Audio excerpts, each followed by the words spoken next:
Kryetarja e Kuvendit të Serbisë Ana Brnabić tha në Kiev se Serbia dhe Ukraina janë vende mike dhe se Beogradi e vlerëson shumë faktin që Ukraina respekton integritetin territorial të Serbisë, ashtu siç Serbia këmbgul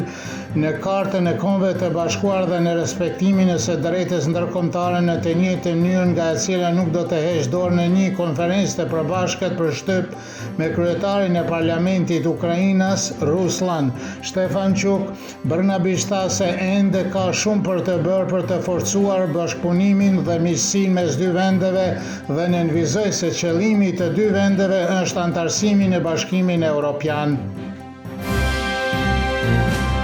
Në departamentin e posaçëm të gjykatës themelore në Prishtinë ka filluar gjykimi 5 serbëve nga rajoni Pomoravlës së Kosovës të arrestuar për vepra penale të krimeve të luftës kundër popullatës civile. Prokuroria pretendon se ekziston dyshimi i arsyeshëm se ata gjatë konfliktit në Kosovë, në bashkëpunim me të tjerët armatosur dhe të uveshur me uniforma kamuflazh, morën pjesë në vrasjen e 8 civilëve shqiptar. Dragan Ničić, Slobodan Jeftić, Dragan Cvetković, Miloš Šošić dhe Nenad Stojanović u deklaruan të pafajshëm për akuzat në një seancë dëgjimore të mbajtur me 15 janar të këtij viti. Ata u arrestuan me 3 gusht të vitit 2024 dhe që atëherë të gjithë janë në paraburgim, përveç Cvetkovićit i cili urdhërua të jetë në arrest shtëpiak. Kandidati i listës serbe për kryetar të Klokotit, Božidar Dejanović, fitoi rundin e dytë të zgjedhjeve lokale në Kosovë me 90% të votave, duke e bërë listën serbe fituesin e të 10 komunave me shumicë serbe. Kryetari i listës serbe Zlatan Elek njoftoi se zgjedhjet lokale ishin një fitore e madhe historike për listën serbe dhe popullin serb në Kosovë dhe se është një fitore për harmoni, unitet dhe besimin serb në forcën e përbashkët të popullit serb. Drejtori i zyrës për Kosovë dhe Metohi Petar Petković deklaroi se fitoria bindëse e listës serbe është një mesazh i fortë për popullin serb i cili u bashkua dhe arriti të luftoj që të fitoj komunat serbe që janë të jenë në duart e serbëve.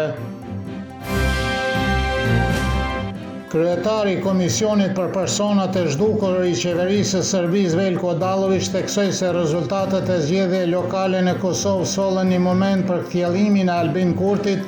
duke shtuar se përqarja e madhe midis shqiptarëve u bë dukshme, ndërsa nga ana tjetër u shpreh uniteti i madh i serbëve dhe mbështetja për listën serbe. Odalović tha për televizionin Prva se zgjedhjet lokale konfirmuan se shoqëria e Kosovës është jashtëzakonisht e ndarë politikisht dhe deklaroi se nga vendet më të mëdha partia Albin Kurtit fitoi vetëm në Mitrovicën e Jugut. Komisioni Qendror Zgjedhor ka shpallur rezultatet paraprake të rundit të dytë të zgjedhjes, sipas të cilës Lëvizja Vetëvendosje dhe Lidhja Demokratike e Kosovës fituan gjithsej nga 7 komuna, secila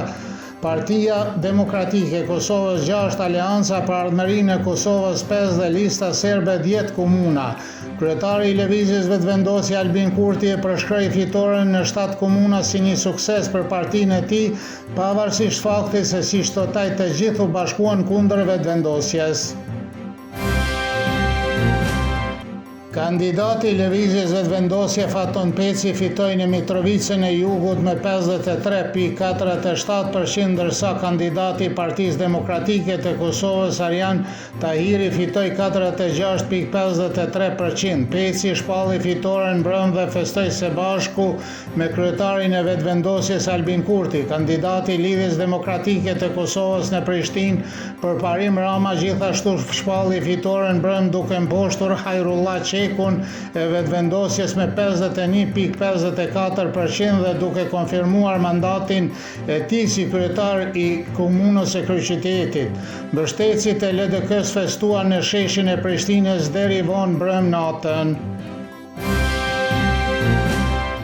Moti nesër do të jetë pjesërisht me vranësira me intervale me diell dhe me ngrohtë, ndërsa në vende në mëngjes në jug dhe juglindjet e Serbisë pritet mot me vranësira, por në disa vende në mëngjes shi I lehtë. Deri te premten mëngjeset do të jenë të ftohtë në disa vende me mjegull dhe vranësira të pakta. Temperatura e mëngjesit do të sillet nga 2 deri në 10, kurse ajo maksimale ditore nga 10 deri në 14 gradë Celsius.